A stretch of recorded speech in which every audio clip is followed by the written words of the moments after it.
భారతదేశంలో ఏడాదికి ఒక వ్యక్తి ఎంత నూనె ఉపయోగిస్తున్నారో మీకు తెలుసా?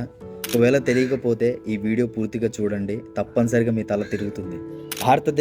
దేశం దాని గొప్ప ఆహార సంస్కృతి ప్రపంచవ్యాప్తంగా ప్రసిద్ధి చెందింది. నూనెలో వేయించే బజ్జీలు, గారెలు, సమోసాలు ఇలాంటి వెరైటీ పిండి వంటలు తినడంలో మనకు ఏ దేశం పోటీ రాదు. నూనె ఆహారానికి రుచిని జోడిస్తుంది.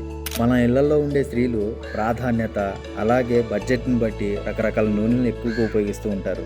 అయితే ఒక చిన్న విషయం, మనకి గుండె జబ్బుల నుంచి ఊబకాయం వరకు ప్రతిదానికి ఈ నూనె కారణమని ఎంతమందికి ఐడియా ఉంది?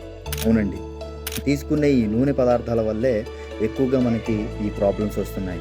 మన దేశంలో ఒక వ్యక్తి సంవత్సరానికి 20 లీటర్ల నూనెను ఉపయోగిస్తున్నాడు. వైద్యులు చెప్తుంది ఒక చిన్న సర్వే, ఇది మీకు అర్థమవుతుంది, ఒకసారి జాగ్రత్తగా వినండి. 2020 నుండి 2023 మధ్యలో ఒక వ్యక్తి ఏడాదికి 19 లీటర్ల వరకు వాడేవాడు. అలాగే 1994 నుండి 1995 వరకు 7 నుండి 8 లీటర్ల వరకు వాడేవాడు. అయితే ఇప్పుడున్న జనరేషన్ ప్రతిదీ మారిపోవడం వల్ల, టెక్నాలజీ పెరిగిపోవడం వల్ల, ప్రతి ఒక్కళ్ళు బిజీ స్కెడ్యూల్ ఉండడం వల్ల ఈ నూనె వంటలు అనేవి తినడం పెరిగింది.